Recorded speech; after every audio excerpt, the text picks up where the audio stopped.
مشاهدينا الكرام، السلام عليكم ورحمة الله وبركاته. أهلا ومرحبا بكم في برنامجكم أخبار الناس، وكما عودناكم دائما بأن أخبار الناس هو صوت كل مواطن على أرض مصر والوطن العربي. نطوف بكم المحافظات لنكشف لكم ما هو خلف الستار وما هو على أرض الواقع. حضراتكم احنا قدمنا في الحلقة السابقة تقرير عن تلوث نهر النيل، ومن المتضح أن المسؤول ما زال غير مسؤول. السيد محافظ الغربية، السيد علاء بدران رئيس مركز ومدينة كفر الزيات، لم ينظروا إلى تلوث نهر النيل من عدمه، وكأنهما ليسوا مسؤولين بمناصبهم. أثناء عرض الحلقة اتصلنا بالأستاذ أشرف هيكل نائب رئيس مدينة كفر الزيات، وطلبنا منه لو في أي مشاركة أو أي إفادة أو رد. مفيش أي حاجة لحد دلوقتي من ناحيتهم خالص للمبادرة، واحترام للرأي والرأي الآخر، بأن لو في أي إفادة من ناحية مجلس المدينة بالرد علينا في موضوع تلوث نهر النيل. ولكن للأسف كالعادة المسؤول ليس مسؤول، ليس كل المسؤولين ولكن البعض. اتضح ان مفيش اي اهمية بموضوع تلوث نهر النيل، ولحد دلوقتي مكتب رئيس مجلس مدينة كفر الزيات، مكتب السيد محافظ الغربية، لم يبادروا بالاتصال حتى الآن. ولكن احنا مستمرين وهنفتح الملف. انا مش عايز اقول لو هم مش قد المسؤولية يقعدوا في قلب بيتهم، لا، هو مسؤول، لازم ينظر للحالات ولازم ينظر لأرض الواقع. واحنا طالبنا المسؤول بانه ينزل لأرض الواقع. واذا ما كانش قد المسؤولية حضرتك ممكن تسيبها لغيرك، تسيبها للأكفأ منك. ولكن احنا مش هنغلق ملف نهر النيل. معانا النهارده 3 تقارير. التقرير الاولاني من محافظة البحيرة، مركز إتاي البارود، قرية السبعين. التقرير الثاني حول انتخابات مجلس النواب 2015 مع الأستاذ مصطفى عبد الرؤوف النويهي، مرشح مركز طنطا بمحافظة الغربية، فرد مستقل عن حزب الوفد. الأستاذ أحمد الشناوي، مرشح دائرة مركز ومدينة كفر الزيات، فرد مستقل عن حزب مستقبل وطن. تعالوا بينا حضراتكم نروحهم في البداية إلى محافظة البحيرة، مركز إتاي البارود، قرية السبعين، لنشاهد المعاناة التي يعيشها أهالي هذه القرية المنسية، التي تعتبر خارج نطاق خريطة محافظة البحيرة. المأساة هتشوفوها على الطبيعة، فإلى هناك لنشاهد المأساة على الطبيعة. فابقوا معنا.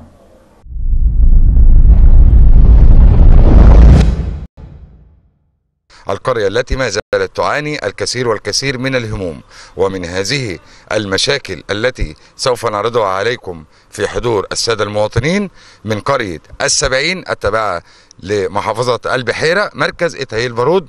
هذه المدرسة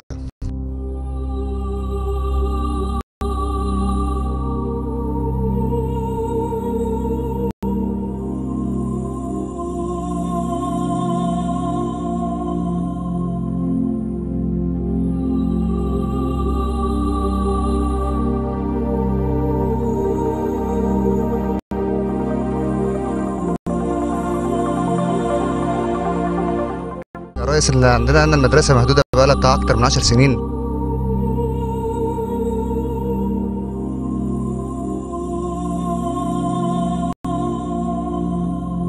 بقالها اسبوع الدنيا بتشتي، ما فيش مدرسه، ما فيش مدرسه خالص، والتربيه والتعليم مش سائله فينا ولا اي حد سائل فينا من المسؤولين. بقالها 10 سنين مهدوده وما فيش حد سائل علينا خالص. والعيال بيروحوا المدرسة، بيروحوا إتاي البارود مسافة 3 كيلو، ومش مرصوفة. ودلوقتي الطرق العزبة مهملة في كل حاجة، في مجاري، في المدرسة الناس حاطة فيها، حتى المكان المدرسة منها ما بنيش بقالها فترة، الناس حاطة فيها سباغ وحاطة فيها زبالة.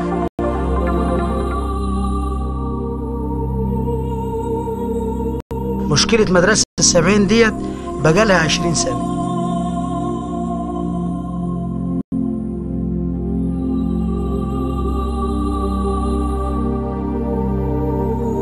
خمس قرى بيصبوا في المدرسة دي، بتخدم 5 قرى وليس القرية فقط.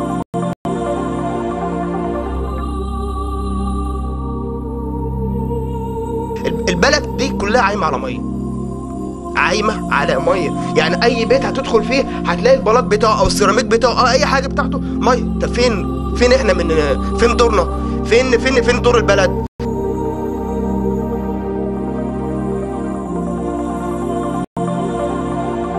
مجلس القرية يوفر أتوبيس بأجرة رمزية لنقل الطلبة من القرية إلى المدارس في مركز البارود.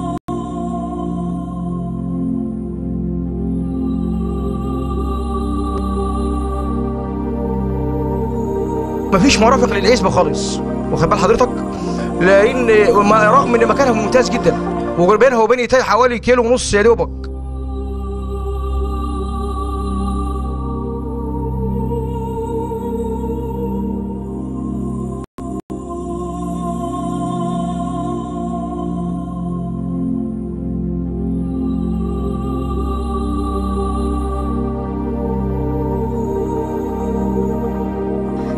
أنا بطالب وزير التربية والتعليم ببناء مدارس كتير لازدحام الطلبة في الفصول، وبطالب أيضا وزير التربية والتعليم بإقامة 1.5 ساعة في الحصة، لأن دلوقتي نص ساعة في الحصة الصراحة احنا مفهموش حاجة.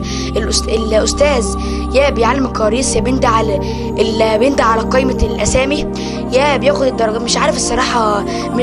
يعني حتى لو بشرح مش عارف أشرح من التعب. لا، نص ساعة في الحصة، يعني المفروض يكون 1.5 ساعة علشان ناخدوا راحتنا.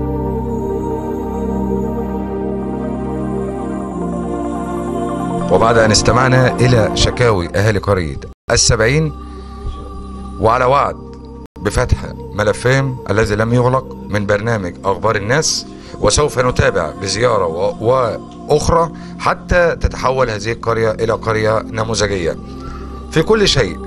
هؤلاء لهم أبسط حقوق الإنسانية من الحكومة المصرية. نتمنى في الزيارة القادمة زيارة السيد محافظ البحيرة لهذه القرية.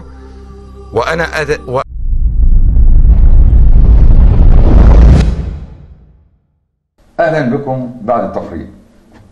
السيد محافظ البحيرة، نرجو النظر إلى أهالي قرية ال70 مركز إيتاي البارود.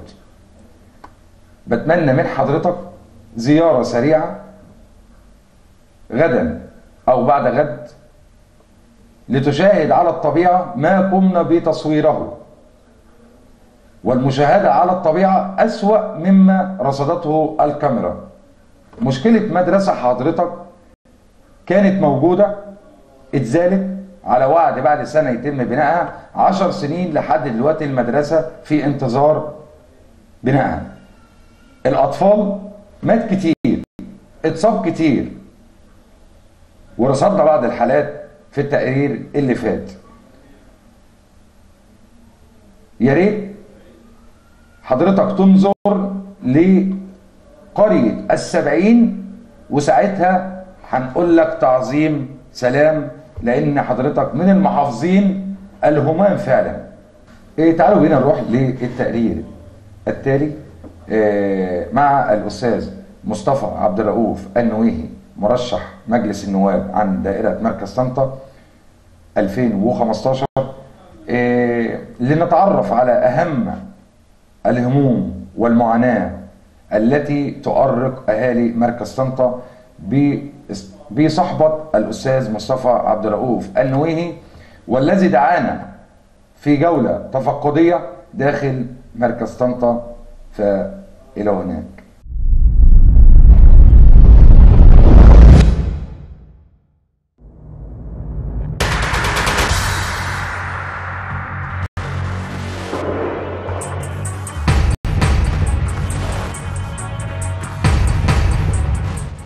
بسم الله الرحمن الرحيم. مشاهدينا الكرام، مشاهدي برنامج اخبار الناس، اهلا ومرحبا بكم. وكما عودناكم ان نلتقي بكم في جميع دوائر مصر، في جميع محافظات مصر، لنطوب بكم لنتعرف على اهم المرشحين في انتخابات مجلس نواب 2015. معنا اليوم مرشح دائرة مركز طنطا الاستاذ مصطفى عبد الرؤوف النويهي، مرشح دائرة مركز طنطا.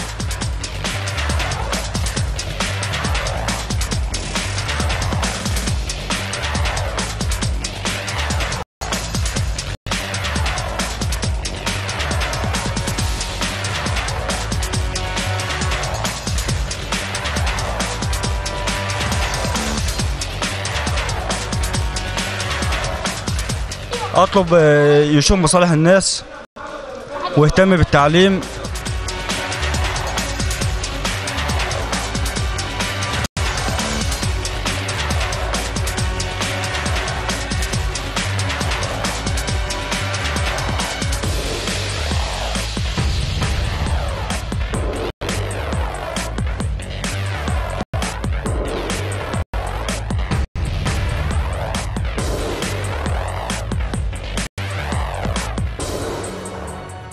وأن كنت أعلم عن حضرتك بعض المعلومات من خلال بعض العلاقات أو بعض الأشخاص أو من خلال ممارساتك داخل البرلمان في الفترة اللي حضرتك نجحت فيها،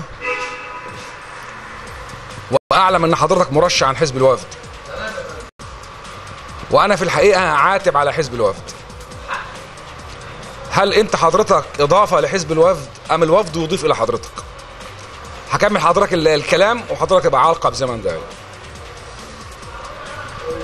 قلنا في الماضي في الفترة الماضية في وجود الحزب الوطني كان مهمش الأحزاب، كان فرغ النائب من مضمونه، اختلف ودار صراع بين النائب التشريعي والنائب الخدمي.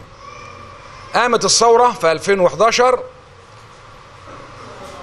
اقتربنا من 5 سنوات بعد قيام الثورة وما زال دور الأحزاب مهمش.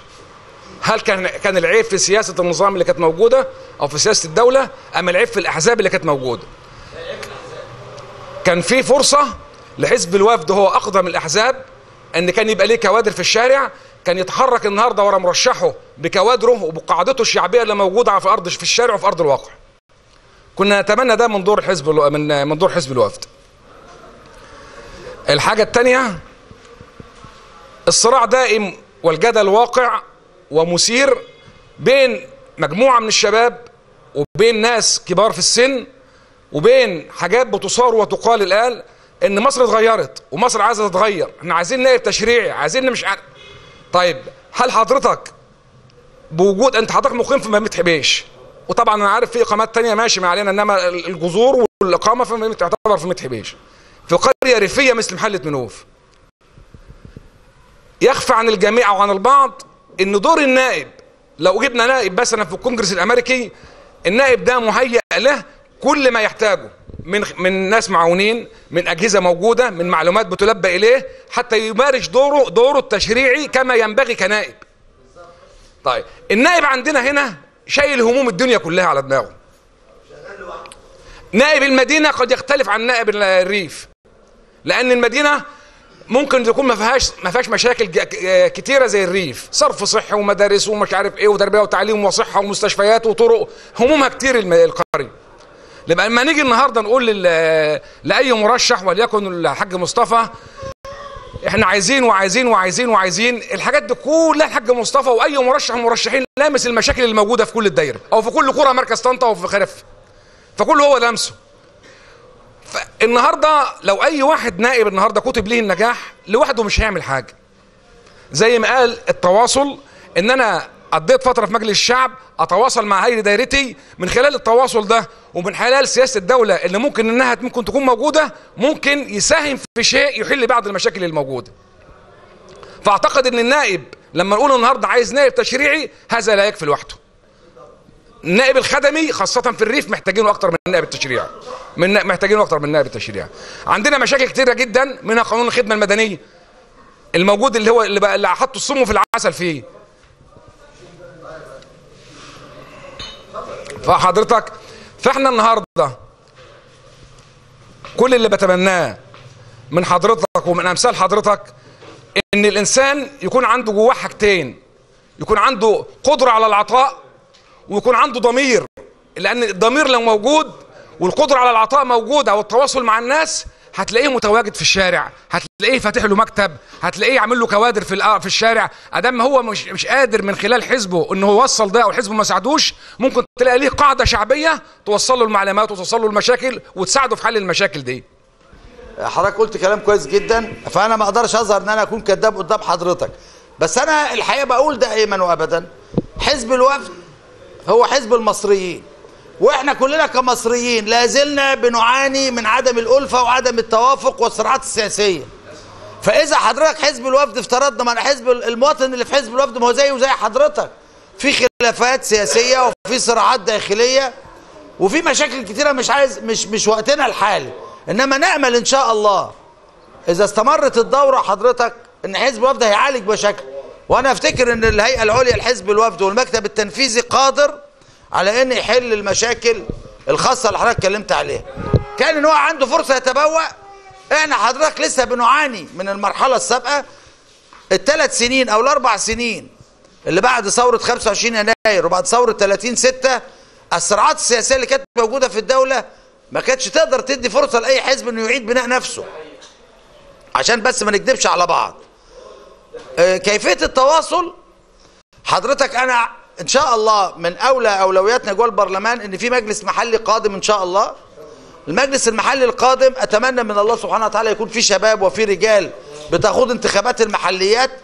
الدستور حضرتك ادى التزامات كتيره جدا، زي ما ادى التزامات على الفلاح ان الدوله تشتري المحاصيل وبهامش ربح، التزامات على الدوله بالتعليم، التزامات على الدوله بالضمان الاجتماعي اللي تفضل فيه استاذنا كصرف معاشات للشباب اللي ما بيشتغلش. فاحنا حضرتك قانون المحليات افتكر هيبقى من اولوياتنا على طول. وانتخابات المحليات الدستور اداك حق الرقابه وحق العزل من الوظيفه وطلب الاحاطه، ادى العضو مجلس المحلي نفس اختصاصات نائب الشعب بس هو نائب المحافظه. بالظبط، الله ينور على حضرتك. فاذا واحنا هيبقى لنا قواعد اكيده اذا ربنا كرمنا لابد. لا ما اصل انا حضرتك انا اذا كنت النهارده عايز حزب الوفد يكمل في دائره المركز، إذا ما كانتش ليها قواعد والقواعد دي تنجح في المحليات عشان تجيب نائب غير الدورة الجاية يصلح زي حضراتكم. الحقيقة أنا شايف قامات جوه الدوار يعني ينفعوا نواب، واخد بال حضرتك؟ ليه ما ترشحتوش ونافستونا؟ كان يبقى منافسة شريفة ومنافسة ربنا يخليك. فأفتكر إن المجلس المحلي حضرتك هيعوض الجانب الخدمي للنائب، واخد بال حضرتك؟ وهيقدم لان هو دوره الاساسي جوه المحافظه الاداء الخدمي للاهالي. فعضو المجلس المحلي هيعوض ده. احنا دورنا الرقابه والتشريع، لان احنا طبقا للدستور مطلوب اعداد قوانين كتيره ومراجعات صدرت من ايام المجلس العسكري في 2011 ثم رئاسه الاخوان للاسف ثم المستشار عدلي منصور ثم رئيسنا الحالي الرئيس عبد الفتاح السيسي. كل المراسيم اللي بتطلع عايزه مراجعه بجانب المطلوب ان احنا ما يواكب الدستور. فالحقيقه انا اتمنى من الله ان انا يكون ليا قواعد، واتشرف ان يكون دوار النجارين هو برضه الجزارين لا مؤاخذه واحد يا بقى القواعد بتاعت محله منوف، واخد بال حضرتك؟ ونتواصل. وانا زي ما قلت لحضرتك المجلس المحلي هو هيعوض. وطبعا احنا لنا دور خدمي، ما هو النائب حضرتك له 3 ادوار: رقابه وتشريع وخدمي. اتفضل. يعني ممكن يكون في ذهن حضرتك رؤيه للمشروع بتاع المحليات؟ والله هيبقى مثلا رؤيه في ذهن حاجه بسيطه كده موجزه، يعني هل مثلا احزاب ولا تضم برضه فرد وحزب احزاب فردي ولا مثلا؟ والله طبقا لحضرتك لقانون مباشره الحقوق السياسيه.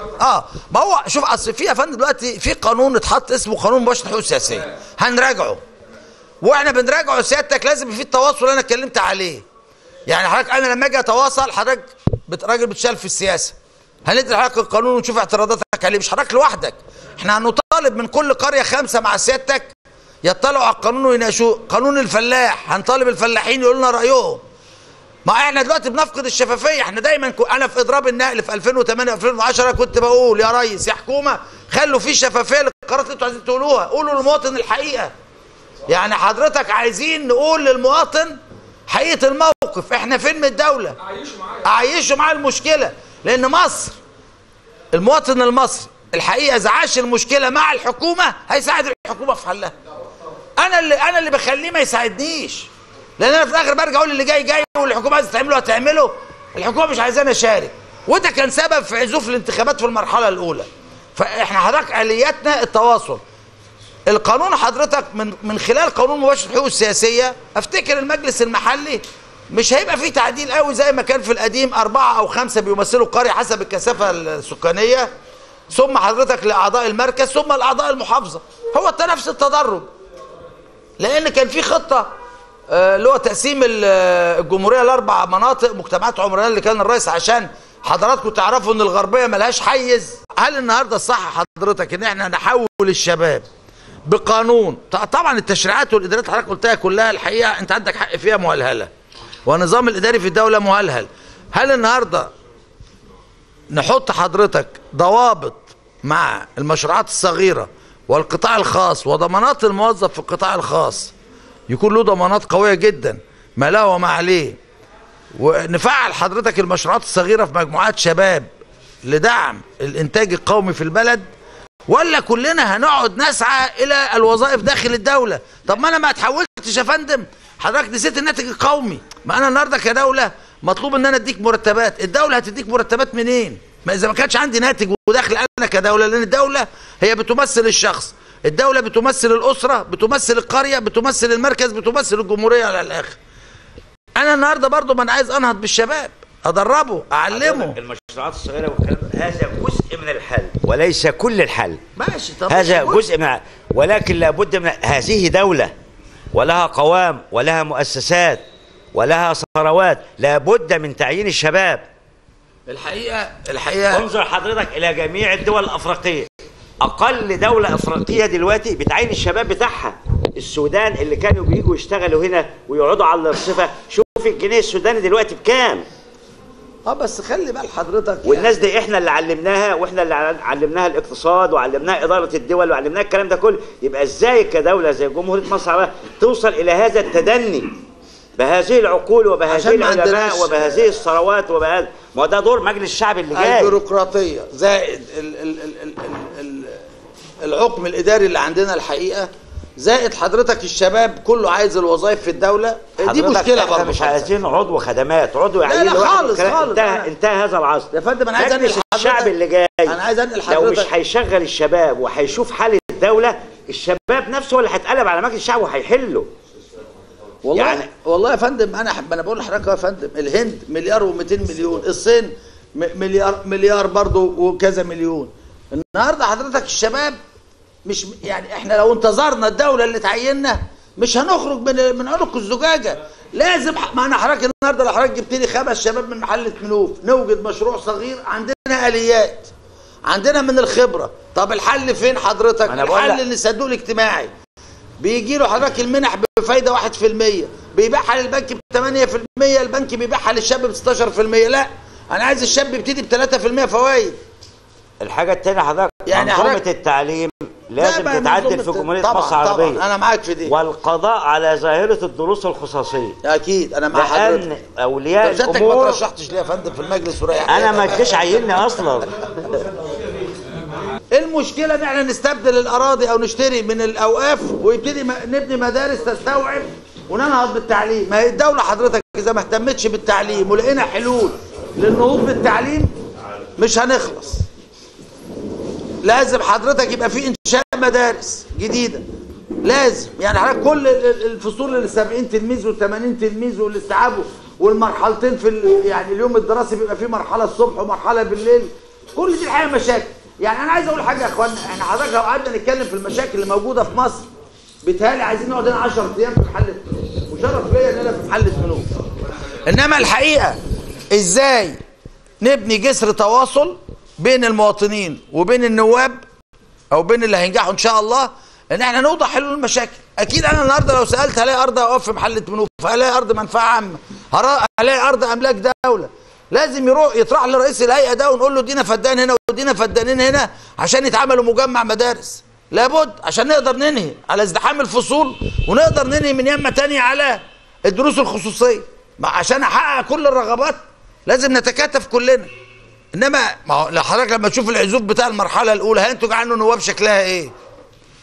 ما احنا كلنا شفنا. اذا حضرتك تكاتفنا وخرجنا انت هتجيب النائب اللي انت عايزه. اذا جبت النائب اللي انت عايزه افتكر ان انت حضرتك هتامل في انه يحقق لك برضه اللي انت عايزه. بس ان شاء الله يا استاذ مصطفى ان احنا نجيب النائب اللي احنا عايزينه بس بعد الانتخابات. فبنلاقوه لا بص حضرتك بنلاقيه لفئه معينه. عندك حق، بس هقول لسيادتك حاجه. بنلاقيه لناس معينين. لا ما تقص حضرتك. شوف يا فندم، لا تقيس على الحزب الوطني ولا تقيس على ال 30 سنه اللي فاتوا بتوع حسني مبارك، لان احنا ورثنا ايه؟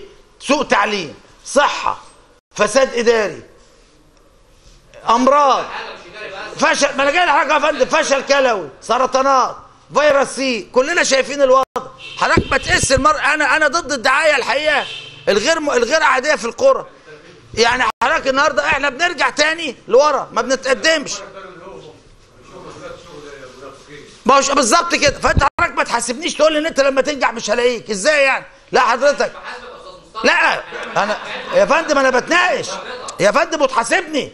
طالما حضرتك دخلت واديتني صوتك او ما اديتنيش صوتك، واذا قدر لي النجاح من حق اي مواطن يحاسبني، والا ما بقاش نائب الشعب.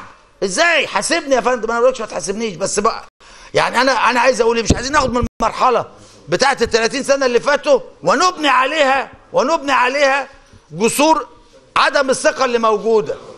اولا انا اترشحت ايام الحزب الوطني حزب الوفد 2010 وما وفقناش، وفي 2012 ربنا وفقنا وقعدنا 3 اشهر وكانت ظروف استثنائيه. اذا في حاله الاستقرار النهارده، اذا المجلس حضرتك ربنا كرم وكمل، افتكر ان انتوا هتلاقوا بوادر خير. لان سيادتك النهارده رئيس الدوله مع ال 30 وزير اللي موجودين، البلد بيديرها 31 واحد او 40 واحد او 50 واحد، بخلاف شراكه 600 نائب مع جهاز الحكومه. بتختلف. 600 نائب لهم طلبات عامه وليست خاصه. اكيد البلد يا فندم انا بقول عامه وليست خاصه. اكيد الرقابه المفروضه على النائب والتشريع اللي المفروض على النائب هنعالج الخلل الاداري. لان انا النهارده لو عندك مدير مدرسه او وكيل وزاره زي ما حصل في مدرسه السادات الثانويه في طنطا، واخد بال حضرتك، بتخدم 6 7 قرى، وكيل وزاره يجيب بمزاجه بالليل كده يلغي المدرسه ويوزعها على بمزاجه، ما حدش بيراقبه، ما حدش بيحاسبه. هي مش عزبه برضه. ما هو لو في مجلس شعب حضرتك الناس دي هتتحاسب. حضرتك لو جيت لي بشكوى ضد ضابط شرطه، ضد اي حد في الحكومه بيسيء لحضرتك، انا هسال وزيره، هسال المسؤول اللي يرقصه هو عمل ليه معاك كده، ولازم يرد عليا ولازم يبقى في استفسار.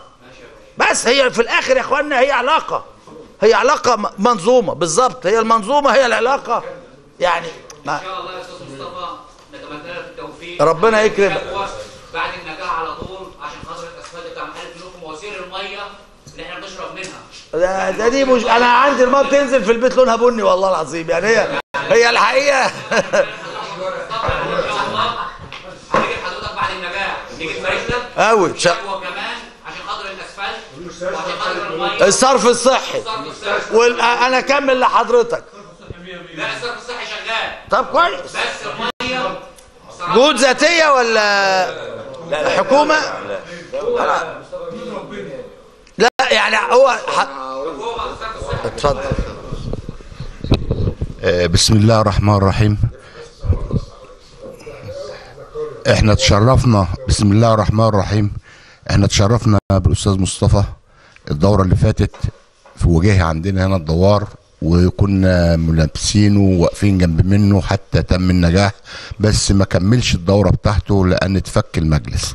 ان شاء الله السنه دي بنتبشر بالخير للاستاذ مصطفى بالنجاح، بس احنا منه في بعض المصالح. اولا محله منوف ما عادش يلزمها اي مشكله، لان احنا الحمد لله جميع مصالحنا انقضت كويس.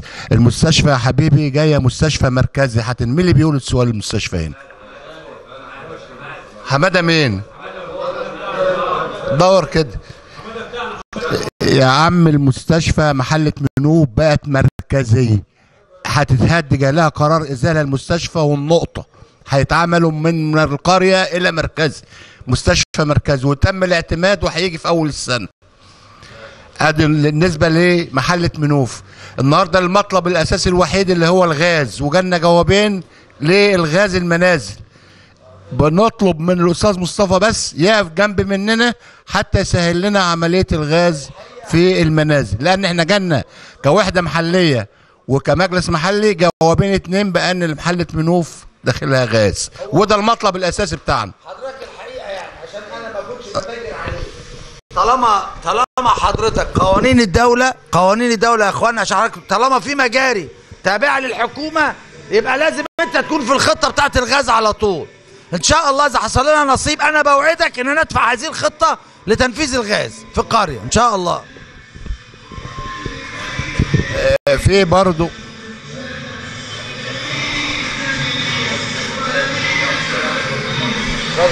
في بعض مشكلة تانية عندنا هنا في محلة منوف، ما وصلهاش محطة الصرف الصحي، وهي الجبهة الشرقية من الترعة القاصد. الناس دولت حوالي 3000 مواطن وحوالي 1500 بيت لم يتم دخول الصرف الصحي لمنازلهم. وده برضو بنطلب من الأستاذ مصطفى ان يتابع لنا هذا الموضوع مع هيئة الصرف الصحي، لان ده جزء من قرية محلة منوف، او معنى اصح جزء من مركز محلة منوف المستقبل. فيا ريت سعادتك برضو تتولى هذا الموضوع معانا ان شاء الله. قاعدة عامة حضراتكم، النائب بدون قواعد وبدون تواصل الحقيقة مع القرى مشكلة، والنائب دائما بيبقى نائب الشعب ومحامي الشعب. هو احنا عايزين ان حضراتكم حد كده يتطوع من الشباب، انا بركز دايما على الشباب، انه يعمل لنا اعداد للطلبات دي، للملفات دي، يعني ملف طلبات الغاز، ملف مثلا ل 3000 بيت اللي هم عايزين توصيل الصرف الصحي لهم. يعني الحقيقة الحاجات دي كلها احنا لازم يبقى معانا ورق، يعني لازم يبقى معانا مستندات طلبات. ما يعني حضرتك لابد انتوا الشباب يتطوع للاعداد، وتحت امركم. انا مش هتاخر عنكم، مش هتاخر عن اي قريه في مركز طنطا كلها، وان شاء الله ربنا يكرمنا ونتواصل معاكم دايما. طبعا الفلاحين دول لهم حقوق، لان احنا كبلد ليه ما بنفتحش باب التصدير وقت البلد تشتكي من الدولار؟ ليه ما بنفتحش باب التصدير عشان نخرج من ازمه الدولار؟ يعني ليه ما بنفتحش باب التصدير علشان نسعد الفلاح؟ الفلاح دلوقتي كل المحاصيل بتاعته محلك سر عشان نجيب دولار. البلد دلوقتي بتسأل على الدولار ليه؟ يعني احنا بنشتكي من الدولار دلوقتي، والجنيه المصري نزل خالص خالص خالص. ليه ما بنفتحش باب التصدير؟ هو الحقيقة لا هي الحقيقة في ضوابط للتصدير، انما قبل ما اقول لك في ضوابط للتصدير، احنا بنعاني من الناتج القومي في مصر. والحقيقة احنا مصر دولة زراعية، واحنا الفلاح عندنا اتظلم كتير الحقيقة. والاسمدة حتى دلوقتي النهاردة، لان هو الاسمدة لابد تكون مطابقة للمواصفات القياسية العالمية حتى في تسميد الارض، هي دي اللي بتنقل لنا الامراض. فعشان حضرتك يتم تصدير المحاصيل الزراعية لازم يكون عند حضرتك نوع من الارشاد الزراعي اللي كان زي ايام جمال عبد الناصر، يوعي الفلاح ونقول ايه الاسمده اللي هي والانتاج القومي كمان، الانتاج المحلي يكون مطابق للمواصفات القياسيه عشان ما يسببش، لان النبات ما هو بيتغذى من الارض وبيتغذى من السماد اللي انت بتحطه له. فاذا كان السماد النهارده فيه ازوت وفيه مش عارف ايه وفيه ايه، وانت بتاكله في الاخر ما هو شايل الامراض اللي بينقلها لك. فهي المنظومه عايزه، ما احنا يا فندم بقول لحضرتك المنظومه عايزه، يعني لابد حضرتك ان السماد المحلي الشركات تطور نفسها وتديني سماد مطابق للمواصفات العالميه. ما طبعا احنا هنطالب الحكومه حضرتك، انا ما بقولكش انت، انا بشرح لحضرتك. يعني انا بقول لحضرتك ان الحكومه يعني ما احنا بنصدر اسمده مطابقه للمواصفات العالميه. بالظبط بتصدر، بس احنا بندعم الفلاح في اوروبا وما بندعمش الفلاح بتاعنا، لان هو بياخد الغاز مني حضرتك المليون وحده ب $7، المليون وحده بره ب $17. انا عايز الانتاج بتاعي يكون انتاج مطابق للمواصفات. لو بقى مطابق للمواصفات محصولك هيبقى صحي وتقدر تصدره. انما محصولك البطاطس كانت بتروح اوروبا وترجع، وما زال والبصل ليه؟ لان الكيماوي غلط، الاسمده اللي اتحطت للزرع غلط. فحضرتك احنا لابد ان الحكومه تغير ما احنا يا فندم دورنا. ما انا قلت لحضرتك انت النهارده حضرتك اللي بيدور على مصلحه الدوله 30 وزير، في وزير الزراعه، انما لما يبقى فيه 600 نائب ما الوزير هيعمل حسابهم اكيد يعني. انما بالظبط كده يا اخوانا. انا زي ما قلت لحضراتكم وشرحت لحضراتكم، المشاكل في مصر متراكمه وعايزه وقت، وعايزه ان احنا نقف جنب بعض ونقف جنب قياداتنا ونقف جنب بلدنا عشان نعدي الحقيقه المرحله الاستثنائيه اللي احنا فيها. احنا لازلنا في مرحله استثنائيه، لان اهم شيء هيدي شرط الصلاحيه لثوره 30/6 هو انعقاد مجلس الشعب، وهو اكبر استحقاق برلماني. يعني اكبر استحقاق لاي دوله هو الاستحقاق التشريعي. انا اللي بمثل حضرتك، انا اللي ما الرئيس الله يكون في عونه. ما انا بقول لك لا بالظبط، احنا مش مختلفين، احنا متفقين، بس احنا عايزين نتفق تطبيق السياسه ازاي واليات العمل ازاي. الله ينور يا باشا. مشكلة البطالة بالنسبة لجمهورية مصر العربية بالنسبة للشباب، يبقى أنا حليت مشكلة الإرهاب، قضيت على مشكلة الإرهاب نهائيا، لأن بالبطالة سهل تجنيده.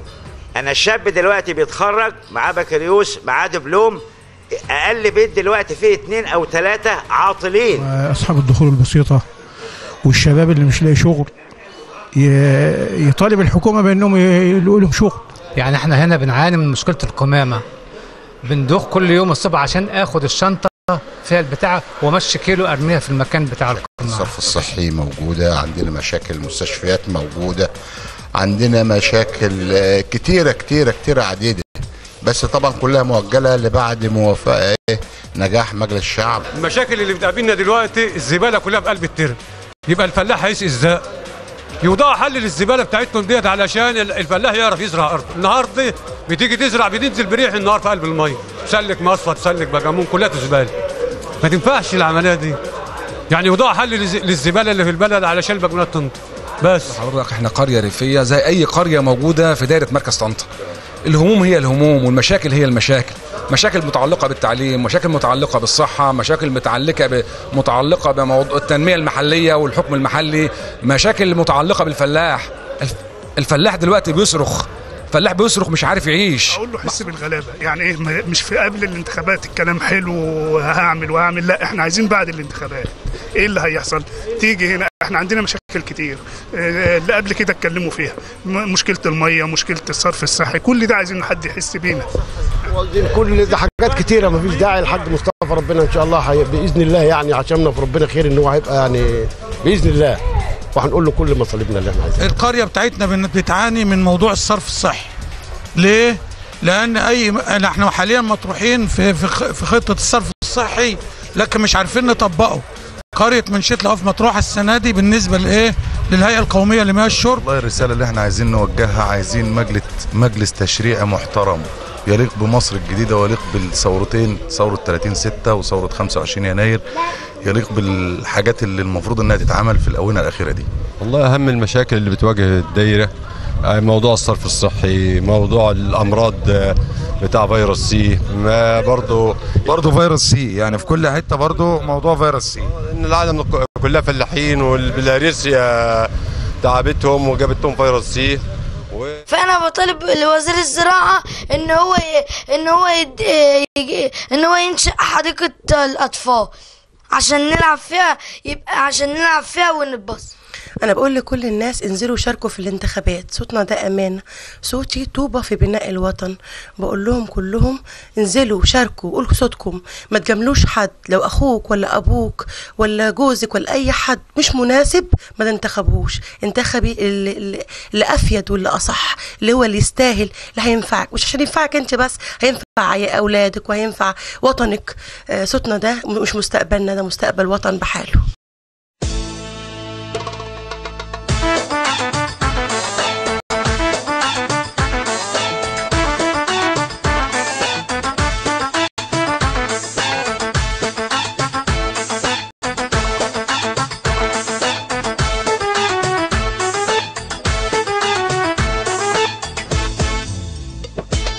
عالمادية وابد قادر وواخدها النوبة جد، واخترت ابن الأكابر ما اخترتش أي حد.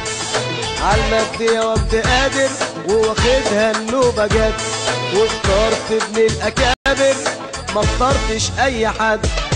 نويه كريم في داره ما تملش من حواره، أخلاق الريف في دمه واسأل كل اللي زاره.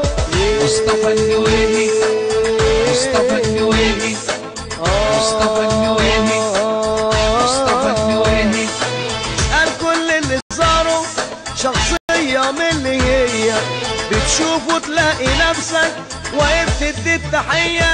يا نويب وتعدي من غيرك قدها، انت اللي جاي تدي مش تاخد منها. يا نويب وتعدي من غيرك قدها، انت اللي جاي تدي مش تاخد منها. يا نوي انت اللي ليها ولا غيرك حق بيها.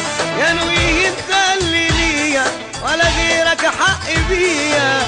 مصطفى النويهي، مصطفى النويهي، مصطفى النويهي، مصطفى النويهي.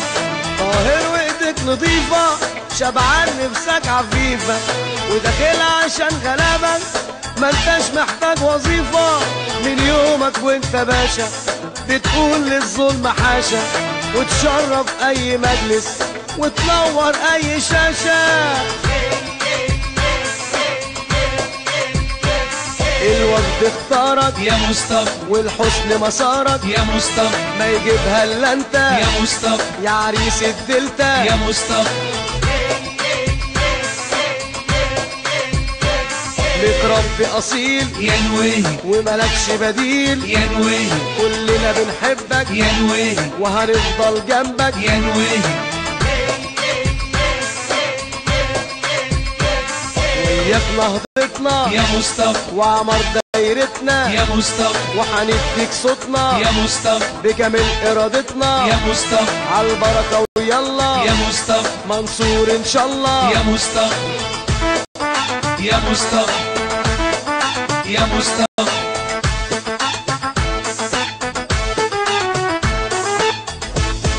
يا مصطفى.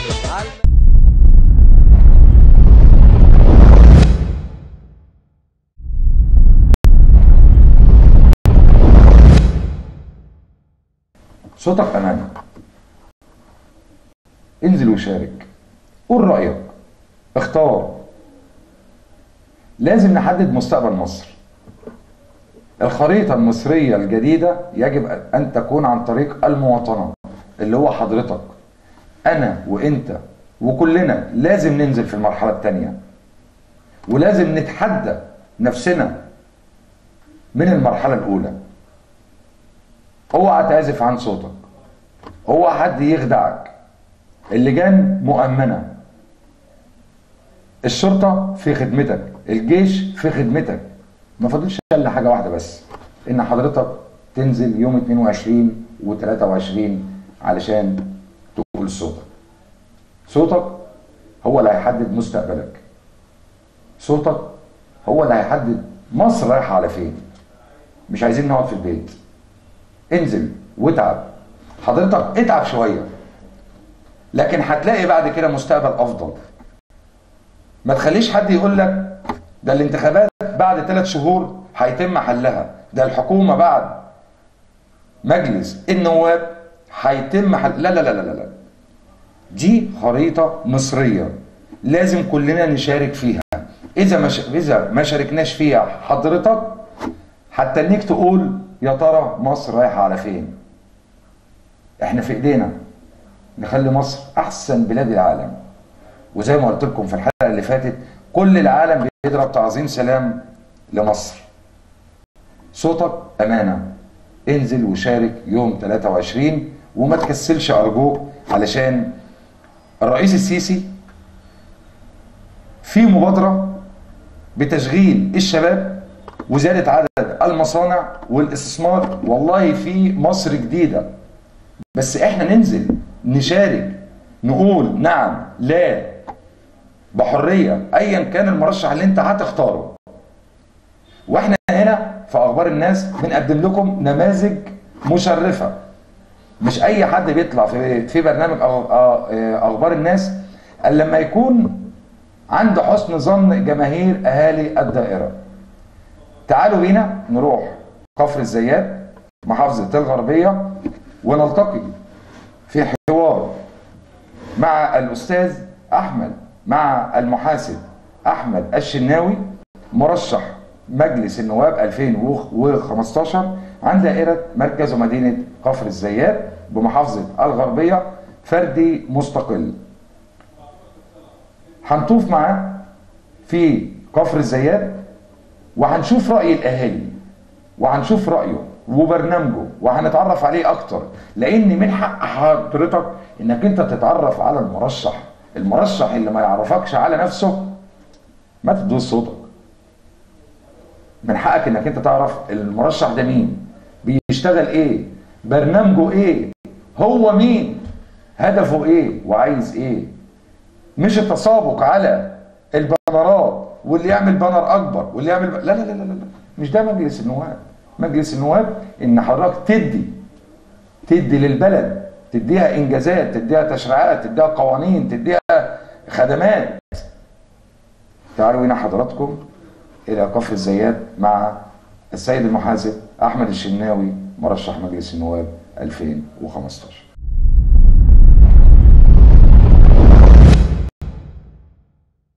مشاهدي برنامج أخبار الناس، وكما عودناكم دائما أن نلتقي بكم من جميع محافظات مصر، من جميع دوائر مصر، لنطوب بكم لنتعرف معكم على أهم مرشحي برلمان 2015. ولقاؤنا اليوم من مركز ومدينة كفر الزيات، هذه الدائرة التي نحظى بوجود مرشح بها، وهو السيد المحاسب أحمد الشناوي مرشح مجلس النواب 2015 عن دائرة مركز ومدينة كفر الزيات، فردي مستقل، حزب مستقبل وطن. حاصل على ليسانس آداب جامعة اسكندرية وليسانس حقوق من جامعة طنطا. السكرتير العام المساعد لمحافظة دمياط، بس قبل ما أتولى هذا المنصب أنا تدرجت في سلك القيادة المحلية على مدار 32 عام. ابتديت كباحث خدمة مواطنين في مجلس مدينة كفر الزيات، توليت إدارة الرقابة والمتابعة في مجلس المدينة، ثم توليت رئاسة الوحدة المحلية لقرية مشلة، فرئاسة الوحدة المحلية لقرية طبيار، والحمد لله حصلت على المركز الأول على مستوى المحافظة أثناء تولي هذا المنصب. ثم توليت نائب رئيس مركز ومدينة كفر الزيات، فرئيس حي أول المحلة الكبرى، رئيس مدينة بسيون، ثم رئيس مركز ومدينة المحلة، فرئيس مركز ومدينة كفر الزيات، في سكرتير عام مساعد لمحافظة دمياط.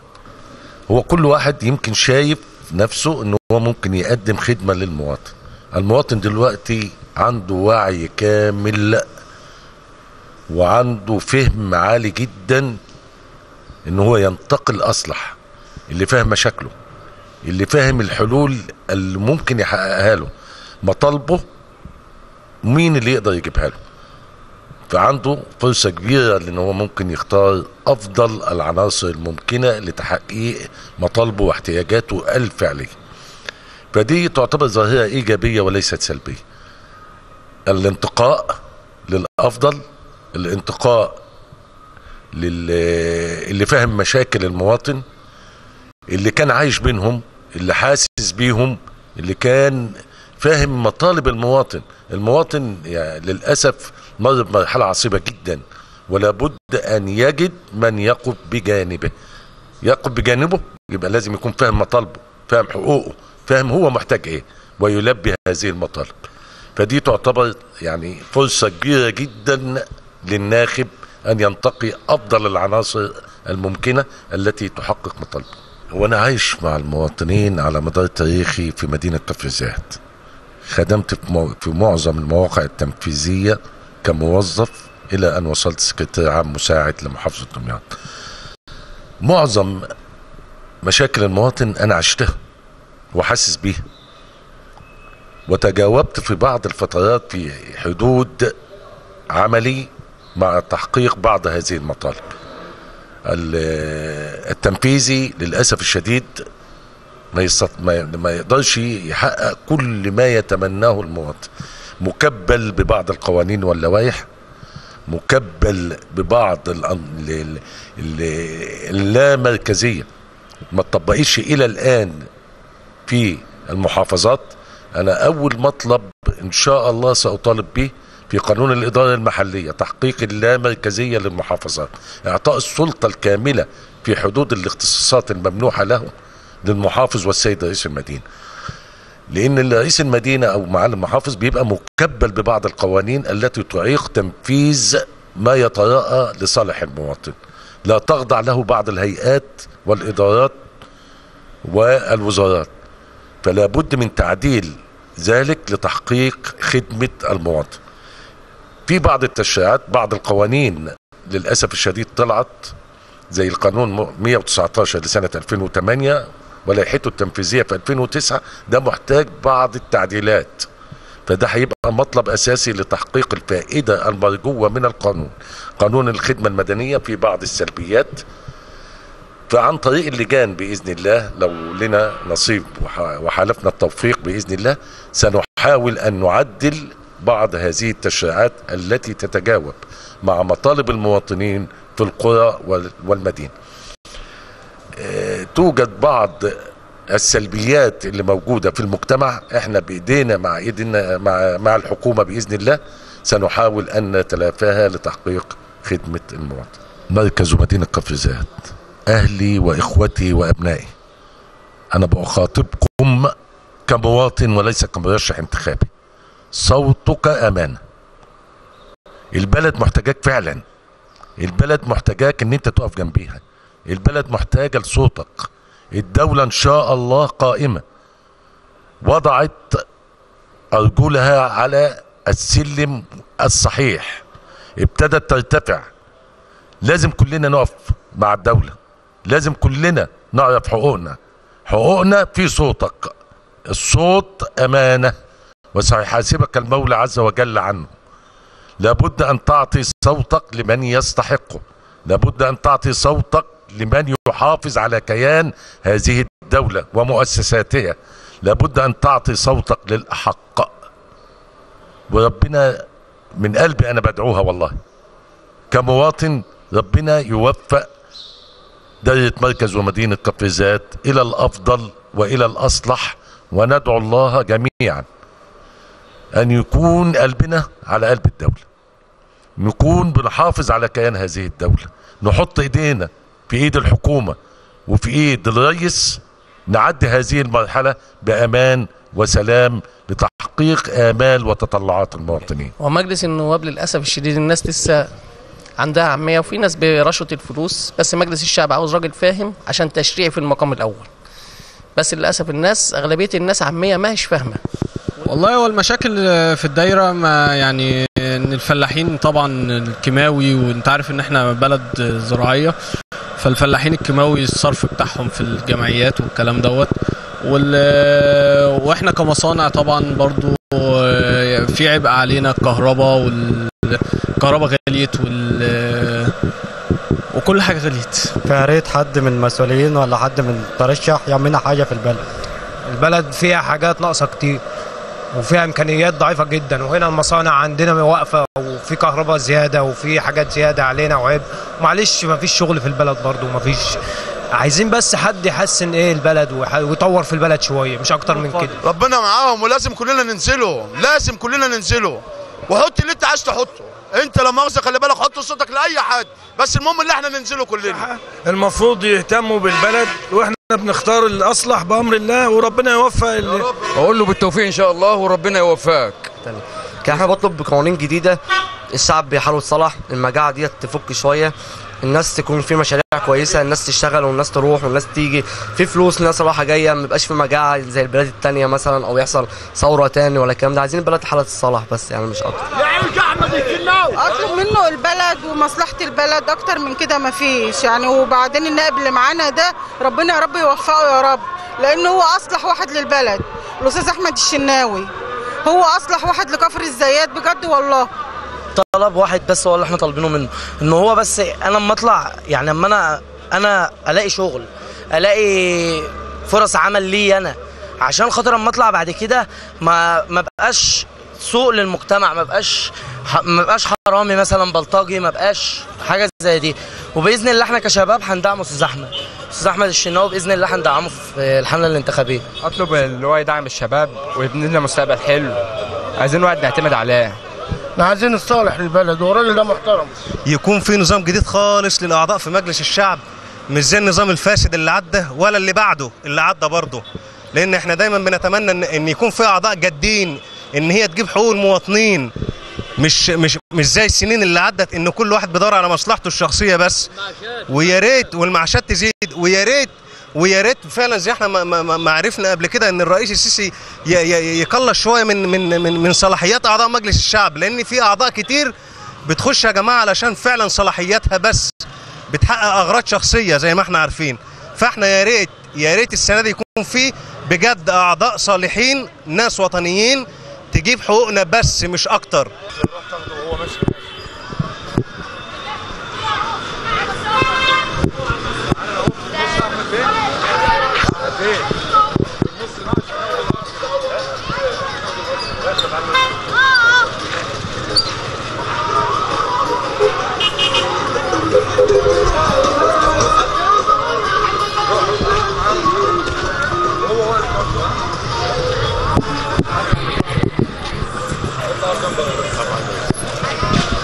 تعرف بحضرتك؟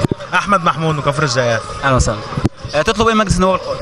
والله عايز يبقى الدنيا احسن من كده، يعني يبقى في شغل للناس العاطله، شباب زي ما انت شايف قاعدين على القهاوي مش لاقيين شغل ومش لاقيين فلوس ومش لاقيين اي حاجه، فعايزين يبقى في دخل للناس ويبقى في شغل ويبقى في حياه نظيفه للناس، وعايزين يبقى في ميه نظيفه واكل نظيف للناس اللي في كفر الزيات، دي اهم حاجه. واتمنى ان يكون الاستاذ احمد الشناوي هو اللي يعمل الحاجات دي ان شاء الله، يفوز بمقعد ان شاء الله في البرلمان باذن الله. شكرا يا فندم. شكرا. كلنا معاك يا ريس، كلنا معاك يا ريس، كلنا معاك يا ريس، كلنا اقسم بالله معاك. انت ابن البلد، انت ابن البلد. معاك يا استاذ احمد، والله كلنا معاك. انت ابن البلد. احنا هنجيبك حلك هجينا تحت امرك يا باشا، يمين الله. ربنا يكرمه باذن الله. ربنا معاك. العضو الوحيد اللي مترشح عن كفر الزيات ابن كفر الزيات، يعني كل الناس الاعضاء اللي جايه مش اصلهم كفر الزيات، يعني هم جايين لمصالح لاغراض مهمه. الراجل ده كان ماسك رئيس مجلس مدينه كفر الزيات، كان بيخدم الصغير قبل الكبير، يعني كلنا عارفين انجازاته كانت ايه. الناس اللي جايه من القاهره جايين هنا ياخدوا اصوات مننا بدون غرض، مفيش اي خدمه. قول لهم على الايجار يا عم. يا استاذ احمد علمنا مشكله الايجار ده حد النبي، احنا بندفع 500 جنيه ومش لاقيين. احنا بانيين 1260 شقه. هو انتوا بتدوهم لمين؟ لا ما بياخدوش حاجه. هيتم توزيعهم على طالما بناخدوا حاجه. لا هيتم توزيعهم عن طريق وزاره هيتوزعوا ازاي دول؟ عن طريق وزاره الاسكان. الغلبان يا بيه، احنا شغالين على ايدينا ولا عارفين ناكل عيش في البلد ديت. المشكله ولا نشرب. احنا عايزين الغرض من العضو اللي يجي عننا ينوب عننا. احنا عايزين يخدم الناس الغلابه الاول، يعني الناس المبسوطه احنا ما احناش عايزين، احنا عايزين الناس الغلابه دي تخدم الاول، عايزين منهم حاجه جديده، عايزين من العضو اللي يجي نشوف منه جديد، مش كلنا هي نفس التكرر، نفس الناس اللي تمسك. وكلنا معاك يا استاذ احمد، والله كلنا معاك ان شاء الله ربنا يوفقك باذن الله تنجح كده يا استاذ احمد ان شاء الله. وهتعمل لنا حاجه ان شاء الله. ايه اللي قبلك ما عملوش ولا حد عمل، وان شاء الله انت اللي هتعمل لنا حاجه ان شاء الله باذن الله. مشكله الصرف الصحي دي مشكله كبيره، كفر الزيات كلها بتعاني منها. الميه مبهدله الدنيا هنا، وبالنسبه للتامينات وبالنسبه المستشفى العام كفر الزيات لا تصلح ان تكون مستشفى كفر الزيات. ما فيهاش سرنجه، اقسم بالله العظيم مستشفى لا تصلح ان تكون مستشفى. شكرا. الصوره معاك بس كده، الصوره معاك يا باشا بس بعد اذنك. لا تحت امرك، ده الشرف ليك والله العظيم، ده شرف ليك. تطلب ايه مجلس النواب القادم؟ اطلب اللي هو بس ينجح واللي هو عايزه هيتعمل ان شاء الله. والله المفروض يعني ان شاء الله انه يراعي ربنا في الناس اللي هيبقى نائب عنها، بس ده كل المطلوب. احنا بنرشح الاستاذ احمد الشناوي لتواجده في الشارع ويعرف الهموم بتاعت الشعب، لانه عارف كان راجل بتاع محليات وراجل ماسك رؤساء مجلس مدينه في المحله وفي كفر الزيات وبسيون، فعارف الحاجات المشاكل بتاعت البلد، هو اللي يقدر يوصلها للبرلمان على اساس يعني ترشيحه باذن الله. اطلب ان هو يكون اهل الثقه، الصوت اللي احنا مدينه له لازم يكون امانه عنده. فاولا ليه وظيفتين، وظيفه تشريعيه في مجلس الشعب، فلازم يكون فاهم القانون صح، فما ينفعش ان احنا نختار واحد يراعي ربنا فينا. محتاجين واحد يراعي ربنا فينا ويشوف مصالح الناس، وزي ما انت شايف الدنيا عامله ازاي اهي، يعني محتاجين فعلا واحد يكون فاهم البلد وانا شايف كده يعني من الناس اللي هم دلوقتي على ارض الواقع اللي هم الاستاذ احمد الشناوي، راجل بصراحه من المحليات، فاهم الدنيا فين رايحه فين وجايه منين، وبداها من الصفر، من هو موظف عادي لحد اللهم صل على حضره النبي بقى دلوقتي نائب محافظ دمياط او سكرتير محافظ دمياط، يعني راجل في المحليات، يعني فاهم الدنيا رايحه فين وجايه منين. عايزين يكون حاسس بينا وبهم الشباب الموجود هنا ومشاكل البلد، ويكون متواجد معانا وحاسس يعني بمشاكلنا، يعني عايزين واحد مننا ويكون حاسس بمشاكلنا. فالمرشحين كلك عايزين يدهم وعايزين يحسوا، بس في اللي بياخد بعد الانتخابات ما بنلاقوش، يعني بعد ما الانتخابات اللي بيسافر القاهره بيسافر هنا ما بيبقاش متواجد معانا. فعلا بصراحه احنا بالنسبه لنا شايفين ان احمد الشناوي يعني المرشح اللي ملتزم ايام ما كان في منصبه وبعد منصبه. وهو بصراحه له الفضل لله ثم له هو بعديها، ان هو قدم مشروع الغاز لمدينه كفر الزيات، واحنا في طريقنا ان شاء الله باذن الله لدخول غاز البيوت، وده هيحل مشاكل كبيره قوي في كفر الزيات. كنا بنعاني من انبوبه البوتاجاز جامد قوي قوي قوي، والحمد لله رب العالمين. زائد الاستاذ احمد هو ايام ما كان ماسك رئيس مدينه كفر الزيات، من خلال معرفته بالاراضي املاك الدوله ادانا مساحه نحقق فيها 1260 وحده سكنيه موجوده في مدينه كفر الزيات، ودي اكبر مدينه خدت نصيب الاسد فعلا من المحافظه على يد الاستاذ احمد الشناوي. صوتك امانه، بس امانه في ايدينا جميعا. اصحي يا بلد انتخب ابن البلد، ده حبيبكم مين؟ احمد الشناوي. اخترتم مين؟ رمز الكتاب. رشحتم مين؟ احمد الشناوي. معروف من سنين اخترنا يا ناس احمد الشناوي، سمعه زي الماء رمز الكتاب وكل الناس احمد الشناوي وحبيب الملايين. اصحي يا بلد انتخب ابن البلد، اصحي يا بلد انتخب ابن البلد، ما هو رشح نفسه عشاننا والموضوع مدروس، مش محتاج لسلطة ولا محتاج لفلوس، رشح نفسه عشاننا والموضوع مدروس، مش محتاج للسلطة ولا محتاج لفلوس. سيبك من أي حد يضحك عليك ويغشك، ده حبيبنا وابن بلدنا تلقاه دايما في وشك. سيبك من أي حد يضحك عليك ويغشك، ده حبيبنا وابن بلدنا تلقاه دايما في وشك. ده حبيبكم مين؟ احمد الشناوي. اخترتم مين؟ رمز الكتاب. رشحتم مين؟ احمد الشناوي. معروف من سنين اخترنا يا ناس احمد الشناوي، سمعه زي الماء رمز الكتاب. قلبه كل الناس احمد الشناوي، حبيب الملايين. احمد الشناوي واحد مننا وعارف همنا. أحمد الشناوي خير من يمثلكم في مجلس النواب 2015. أحمد الشناوي رمز الكتاب رقم 13. أحمد الشناوي واحد مننا وعارف همنا. ولا محتاج لسلطة ولا محتاج لفلوس، ده باشا وابن باشا والموضوع مدروس. ولا محتاج للسلطة ولا محتاج لفلوس، ده باشا وابن باشا والموضوع مدروس. كله هيختار وينتخبه أحمد الشناوي اخترنا، هو ابن بلدنا وبنحبه. أحمد الشناوي اخترنا، كله هيختار وينتخبه. أحمد الشناوي اخترنا، هو ابن بلدنا وبنحبه. أحمد الشناوي اخترنا. 99% بيقولوا عايزينه نائبنا، 99% طبعا ما هو حبيبنا. 99% بيقولوا عايزينه نائبنا، 99% طبعا ما هو حبيبنا. ده حبيبكم مين؟ أحمد الشناوي. اخترتم مين؟ رشحتم مين؟ أحمد الشناوي. معروف من سنين اخترنا يا ناس. أحمد الشناوي. سمعة زي الماء رمز الكتاب. حبوا كل الناس. أحمد الشناوي. حبيب الملايين. أحمد الشناوي واحد مننا وعارف همنا.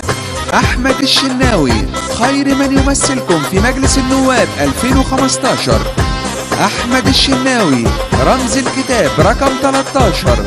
أحمد الشناوي واحد مننا وعارف همنا. قدامك ناس في بلدنا شوف بقى كم مليون، رشح لي حد غيره بس يكون مضمون. قدامك ناس في بلدنا شوف بقى كم مليون، رشح لي حد غيره بس يكون مضمون. ده حبيبكم مين؟ أحمد الشناوي. اخترتم مين؟ رمز الكتاب. رشحتم مين؟ أحمد الشناوي. معروف من سنين اخترنا يا ناس. أحمد الشناوي. سمعة زي الماء رمز الكتاب. كل الناس. أحمد الشناوي. حبيب الملايين زي ما عشت الأمان عايز ولادي يعيشوه.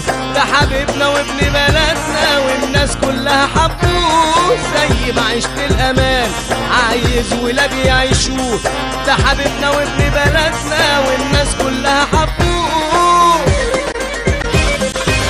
ده حبيبكم مين؟ أحمد الشناوي. اخترتم مين؟ رمز الكتاب. رشحتم مين؟ أحمد الشناوي. معروف من سنين اخترنا يا ناس. أحمد الشناوي. سمعة زي الماء رمز الكتاب. حبوا كل الناس. أحمد الشناوي. حبيب الملايين. ده حبيبكم مين؟ أحمد الشناوي. اخترتم مين؟ رمز الكتاب. رشحتم مين؟ أحمد الشناوي. معروف من سنين اخترنا يا ناس. أحمد الشناوي. سمعة زي الماء رمز الكتاب. حبوا كل الناس. أحمد الشناوي. معروف من سنين.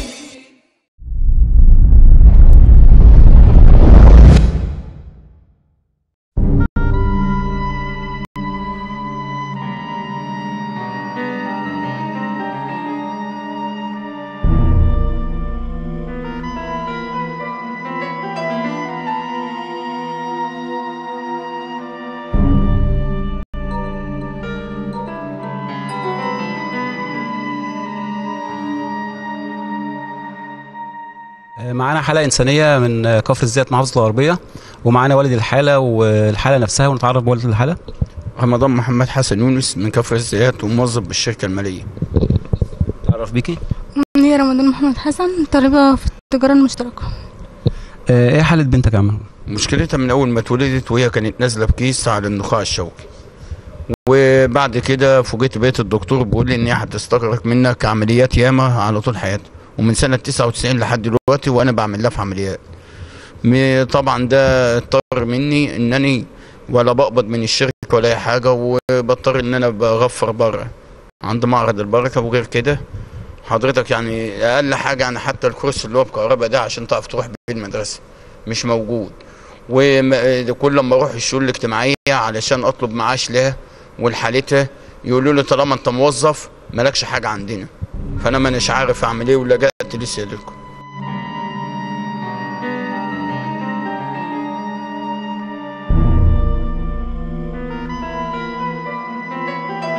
عايزة عايزة ربنا يشفيني إن شاء الله، ربنا يشفيني إن شاء الله. يا ريت هو الكرسي المتحرك ده، لأن لها مصاريف تانية كتير خاصة به، وأنا مانيش عارف نعمل إيه. وغير كده إن مفيش أي قبض في الشركة بسبب العمليات وكده، وغير إن رئيس الشركة يعني واقف جنبي كذا نوبة في الحالات بتاعتها. الشؤون الاجتماعية كل ما اروح لها كان في هناك الأستاذ اللي هو كان اسمه السديسي دلوقتي، اللي هو تقريبا ساب الشؤون، قال لي طالما أنت موظف مالكش أي حق عندنا، ولا لها معاش ولا لها أي حاجة. فأنا عايز أعرف، يعني أنا بسمع إن الرئيس بيقول إن ذوي الاحتياجات الخاصة لهم حاجات كتير ومزايا كتير. أنا بنتي فين منه؟ أعرف يعني من سيادته إن أنا بنتي فين من الحالات دي.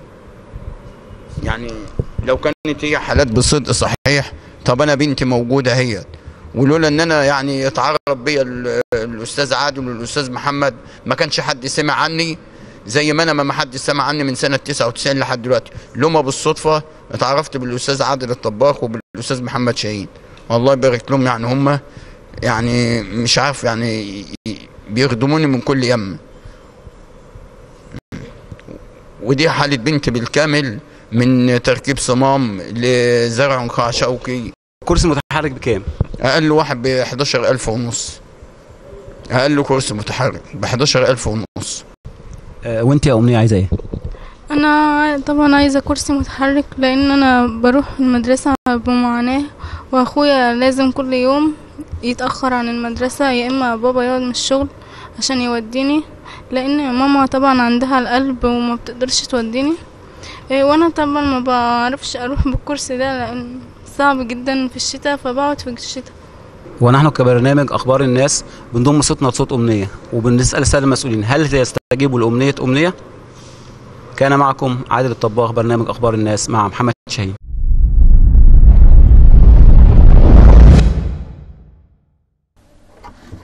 اهلا بكم بعد التقرير اللي قدمناه من مركز ومدينه كفر الزيات مع المحاسب احمد الشناوي. حضراتكم تواصلوا معنا دائما عبر صفحتنا على الفيسبوك، وهي على الشاشه الان، برنامج اخبار الناس مع محمد شاهين. والتواصل معنا عبر الهاتف 010 136 9 44 99. الارقام وصفحتنا على الفيسبوك موجوده دلوقتي قدامكم على الشاشه. تواصلوا معنا، يكون في تفاعل، احنا نيجوا لحد حضراتكم، نصور، نشوف مشاكلكم همومكم، لان هنا البرنامج اسمه اخبار الناس، يعني خاص بحضرتك، بهموم حضرتك، بمشاكل حضرتك، واحنا تحت امر حضرتك في كل لحظه. التليفون موجود على الشاشه، صفحتنا الادمن 24 ساعه بيستقبل الرسائل من حضراتكم. واتمنى ان مشكله امنيه كرسي متحرك من الساده المسؤولين. انا مش عايز اقول ان امنيه ديت اللي عرضنا التقرير بتاعها الحاله الانسانيه، انا مش هقول ان احنا نقدم لها تبرعات، لا، دي مساهمه. 21 مرشح في مركز ومدينه كفر الزيات. الكرسي تقريبا على حسب كلام امنيه ان هو يعمل له ال 10,000 جنيه. احنا ما بنلمش فلوس، محدش يتصل بالبرنامج. حضراتكم رقم الحاله نزل في التقرير منكم للحلقه مباشره، ما حدش يتصل بالبرنامج يقول لا هنتبرع ولا عايزين ندفعهم حاجه ولا توصلوا لنا حاجه. احنا مجرد بنعرض بس. رقم الشاشه حضراتكم مكتوب في التقرير بتاع امنيه.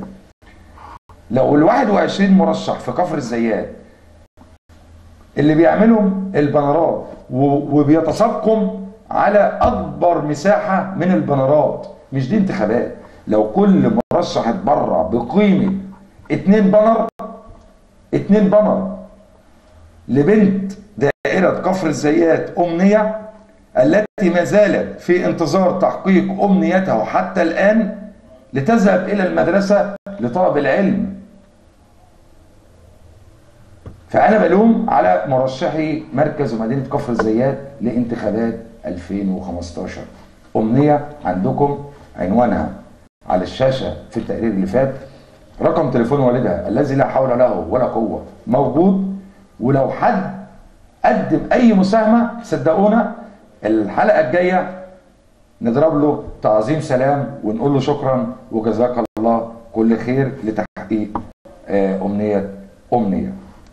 نشوفكم ان شاء الله في الحلقه القادمه، وعلى وعد بان نتواصل معكم في كل محافظات مصر، في كل قريه، في كل مدينه، في كل مركز، لنرصد لكم ما هو جديد على الساحه المصريه. سعدنا بلقاء حضراتكم على مدار هذه الحلقه، على وعد ان تتواصلوا معنا دائما، وفي النهايه لم يبقى الا السلام عليكم ورحمه الله وبركاته.